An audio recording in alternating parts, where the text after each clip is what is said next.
जी मित्रों नमस्कार। आपके अपने यूट्यूब चैनल हिंदी दर्पण के प्लेटफार्म पर मैं सभी मित्रों का स्वागत करता हूँ।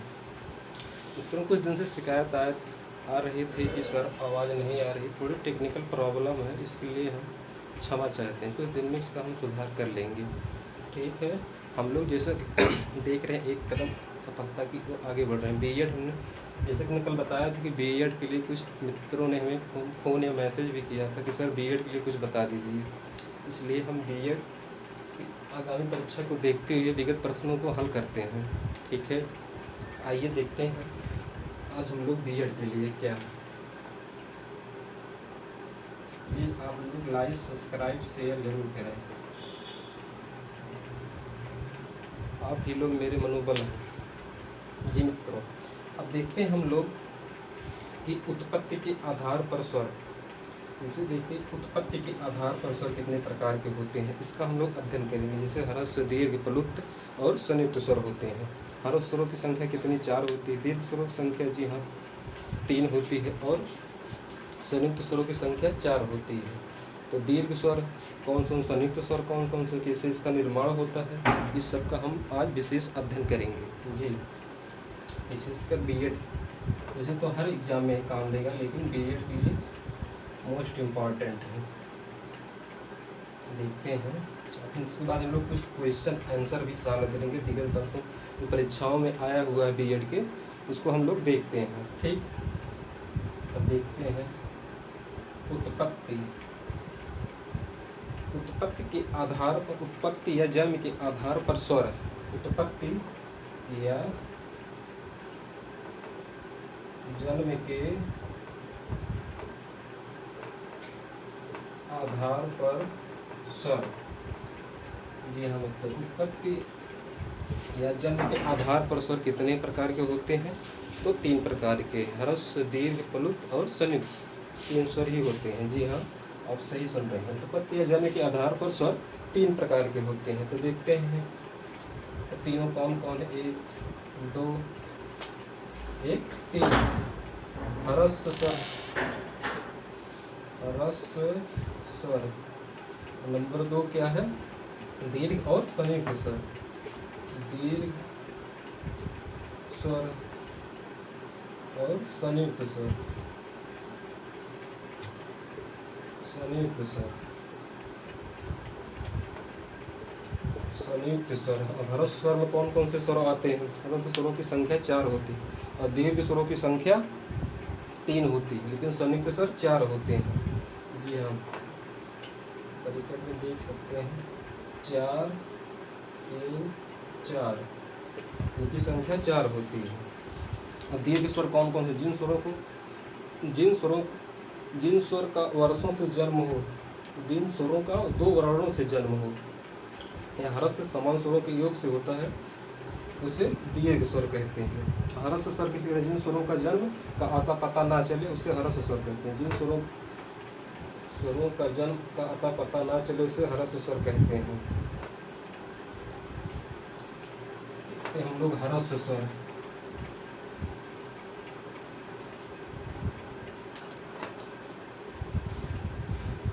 परिभाषा देखते हैं। परिभाषा, जिन स्वरों के जन्म का आता पता ना चले, जिन स्वरों के जन्म का आता पता ना चले उसे कौन सा कहते हैं? ह्रस्व स्वर कहते हैं। जिन स्वरों का आता पता ना चले उसे ह्रस्व स्वर कहते हैं, ह्रस्व स्वर कहते हैं।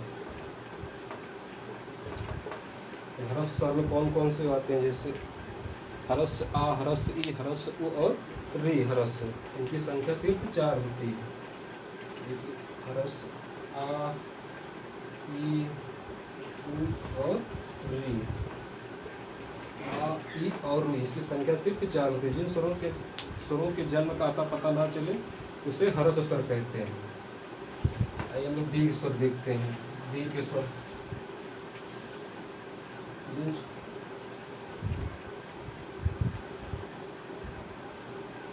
आप मोटी मोटा समझिए। दीर्घ स्वर स्वर। परिभाषा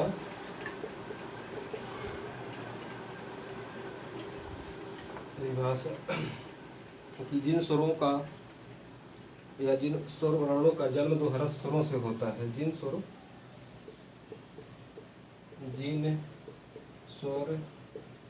वर्णों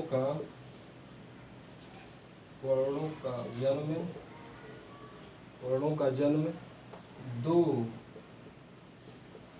समान ह्रस्व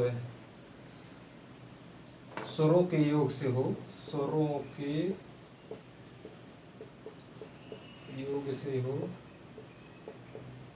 उसे दीर्घ स्वर कहते हैं। दीर्घ स्वर कहते हैं। जी हाँ मित्रों, जिन स्वर वर्णों का जन्म दो समान ह्रस्व स्वरों के योग से हो उसे दीर्घ स्वर कहते हैं। अब दीर्घ स्वरों की संख्या कितनी होती है? 3, सिर्फ 3 ही होती है। वो कौन कौन से हैं देखते हैं हम लोग। समान, अगर आ प्लस आ जोड़ दिया जाए तो क्या होगा? समान है ना, ह्रस्व ए भी ह्रस्व ए है, और ई प्लस ई जोड़ दिया जाए तो क्या होगा? और ऊ प्लस ऊ जोड़ दिया तो क्या होगा? और री प्लस री जोड़ दिया जाए तो क्या होगा? कह रहा परिभाषा, जिन स्वर वर्णों का जन्म दो समान ह्रस्व स्वरों के योग से हो उसे दीर्घ स्वर कहते हैं। तो ये समान है, ह्रस्व है, तो ह्रस्व आ जोड़ के क्या होगा? दीर्घ आ हो जाएगा। और ह्रस्व ई और ह्रस्व ई दोनों जोड़ेंगे क्या होगा? तो दीर्घ ई हो जाएगा। और ह्रस्व उ और ह्रस्व उ जोड़ेंगे तो दीर्घ उ हो जाएगा। और री जोड़ेंगे तो दीर्घ री हो जाएगा। लेकिन री एक वैदिक ध्वनि है, इसका प्रयोग सिर्फ संस्कृत में होता है, हिंदी में नहीं होता है। जी हाँ, देखिए, ह्रस्व आ प्लस ह्रस्व आ बराबर दीर्घ आ, ह्रस्व ई प्लस ह्रस्व ई बराबर दीर्घ ई, ह्रस्व उ प्लस ह्रस्व उ बराबर दीर्घ उ, ह्रस्व री प्लस ह्रस्व री बराबर दीर्घ री। लेकिन दीर्घ री का प्रयोग संस्कृत ध्वनियों में होता है, इसका हिंदी में प्रयोग नहीं होता है। आगे हम लोग देखते हैं, एक बच्चा है संयुक्त स्वर। संयुक्त स्वर कौन कौन से? जहाँ दो असमान स्वरों के योग से नए वर्णों का निर्माण हो। सिंपल परिभाषा है संयुक्त स्वर। संयुक्त मतलब क्या होता है? जोड़ना। परिभाषा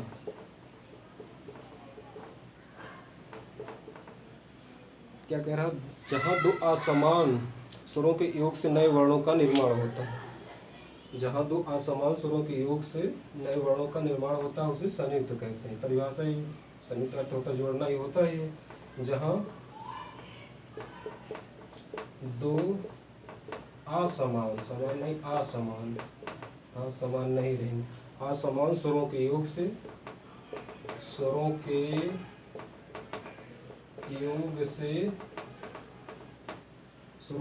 से नए वर्णों का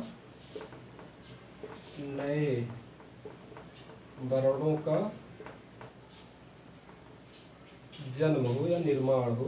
नए वर्णों का जन्म या निर्माण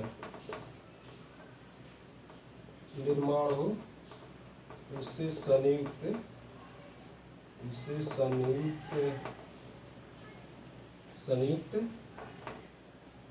स्वर कहते हैं।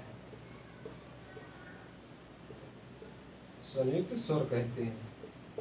देखिए परिभाषा, जहाँ दो असमान स्वरों के योग से नए वर्णों का जन्म या निर्माण हो उसे संयुक्त स्वर कहते हैं। तो दो असमान वर्ण कौन कौन से होते हैं? जैसे ह्रस्व आ देख लीजिए आप, ये है एक प्लस ह्रस्व ई बराबर क्या होगा? ह्रस्व आ प्लस ए बराबर क्या होगा? और ह्रस्व आ, इसकी संख्या 4 होती, पहले मैंने बताया था। प्लस उ बराबर ई क्या होगा? ह्रस्व आ प्लस ओ बराबर क्या होगा? ह्रस्व आ प्लस ह्रस्व ई बराबर क्या होगा? ह्रस्व आ और ए बराबर क्या होगा? और ह्रस्व आ प्लस ह्रस्व उ बराबर क्या होगा? ह्रस्व आ प्लस ह्रस्व ओ और ओ बराबर क्या होगा? जी हाँ, इसको आप जोड़ेंगे हरस आ प्लस हरस ई, तो ई इसका ए बन जाएगा, और हरस आ प्लस आई जोड़ेंगे तो आई का निर्माण होगा, एक नए वर्ण का निर्माण हो रहा है ना। आई परिभाषा में कह रहा दो असमान, दोनों असमान हैं, ये भी असमान समान नहीं है। और इसमें तो उसमें हम लोग देखे थे दीर्घ में जो समान रहते थे, जैसे हरस आ प्लस हरस ई, तो जो समान थे इसमें असमान नहीं रहेंगे संयुक्त में। और एक जोड़ेंगे इसको क्या होगा ओ, इसको जोड़ेंगे क्या होगा औ। जी हाँ, हरस आ प्लस हरस ई बराबर ए, हरस आ प्लस हरस ई बराबर आई, हरस आ प्लस हरस ओ बराबर ओ, हरस आ और ओ बराबर औ। इस प्रकार हम लोग उत्पत्ति या जन्म के आधार पर स्वर के 3 भेद पढ़े हैं, हरस दीर्घ और संयुक्त स्वर। हरस में 4 स्वर होते हैं और दीर्घ में 3 की संख्या होती है, लेकिन संयुक्त स्वरों की संख्या 4 भी होती है इसकी। आइए हम लोग कुछ क्वेश्चन को देखते हैं।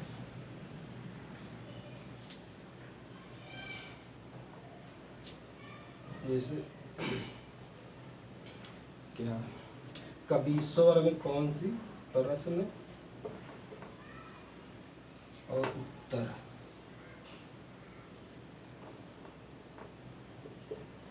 कबीश्वर में कौन सी संधि होगी, कबीश्वर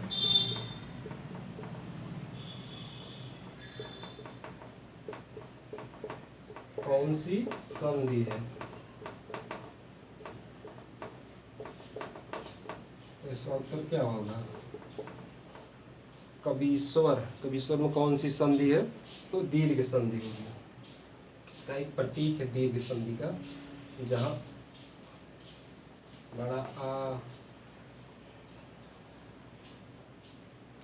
और बड़ी ई, बड़ा ऊ और बड़ा री, ये मात्रा मिले तो दीर्घ है। यहाँ बड़ी मात्रा मिल गई तो ये दीर्घ संधि है।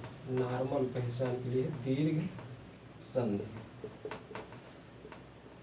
अगला क्वेश्चन क्या है, देखते हैं। संसार में कौन सी संधि है, संसार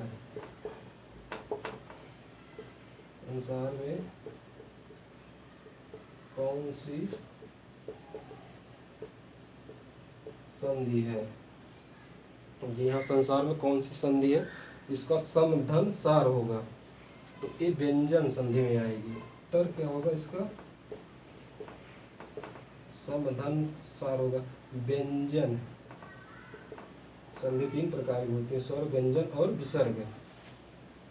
आगे देखते हैं हम लोग। तन्मय में कौन सी संधि होगी, तन्मय में कौन सी संधि होगी। जैसे कबीश्वर में कौन सी संधि है, दीर्घ संधि है। संसार में कौन सी संधि है, व्यंजन संधि है। और तन्मय में कौन सी संधि है, तन्मय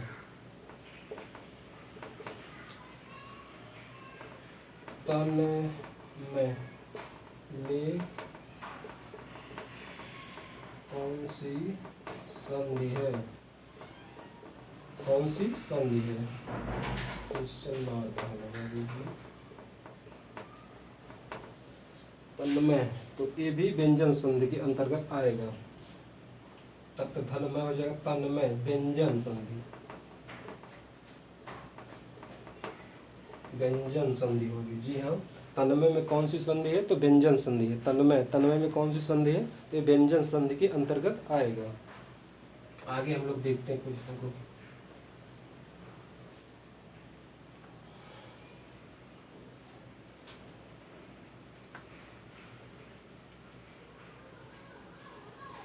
आगे कुछ पर्यायवाची को देखते हैं। जैसे प्रश्न, स्वर्ग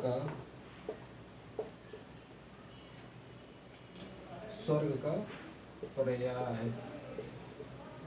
है क्या है, स्वर्ग का पर्यायवाची क्या है, तो इसका हम लोग देखते हैं उत्तर क्या होगा। तो इसका होगा दो विद्या वाला है। अगला क्वेश्चन, कुबेर का पर्यायवाची क्या होगा। कुबेर, धनाधिप भी कर सकते हैं, अलंकेश भी। कुबेर ये धनों का राजा, कुबेर, कुबेर का पर्यायवाची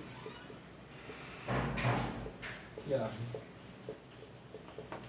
इसका उत्तर क्या है? कुबेर का पर्यायवाची क्या है? तो धनाधिप इसका उत्तर होगा,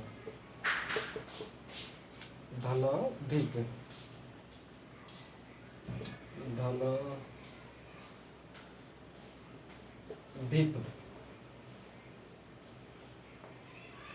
धनाधिप। अगला क्वेश्चन हम देखते हैं क्या है। रात्रि, रात्रि का पर्यायवाची क्या होगा? निशा होता है इसका। और भी पर्यायवाची इसका रात्रि, रात्रि का पर्यायवाची क्या है? भागीरथी का पर्यायवाची क्या है? रात्रि, रात्रि का पर्यायवाची क्या है? इसका आप लोग जानते हैं, निशा माने क्या होता है? रात्रि। और भागीरथी, भागीरथी का पर्यायवाची क्या होगा? देखिए, स्वर्ग का पर्यायवाची द होगा। कुबेर का पर्यायवाची क्या होगा? धनाधिप होगा। रात्रि का पर्यायवाची क्या होगा? रात्रि का निशा होगा। सॉरी, रात्रि, निशा, निशा होगा। रात्रि का पर्यायवाची निशा होगा। और एक बच रही है, दो पर्यायवाची देख लेते हैं, वो भी हम लोग।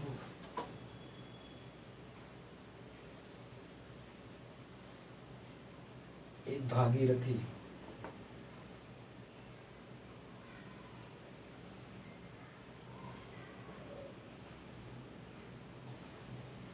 विद्युत, विद्युत का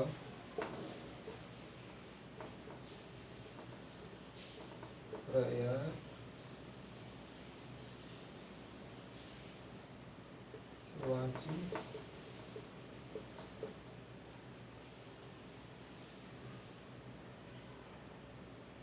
क्या है? या समानार्थी सब।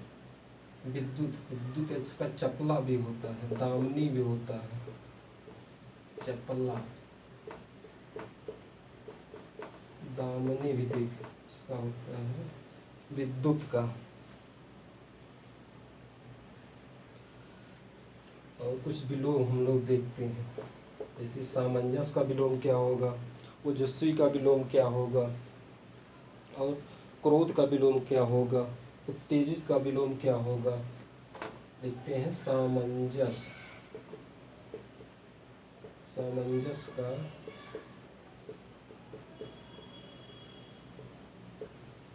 विलोम क्या होगा? सामंजस्य, तो इसका सामंजस्य, इसका विवाद हो जाएगा, सामंजस्य का विवाद हो जाएगा। पराक्रम का वीरता हो जाएगा। और हर्ष का विषाद, हर्ष माने प्रसन्नता, विषाद माने दुख है।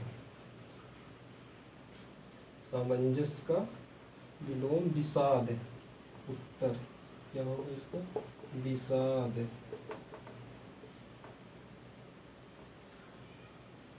उत्तर विषाद होगा। बस आज इतना ही। आपका दिन शुभ हो, रात्रि मंगलमय हो। जय हिंद, जय हिंदी।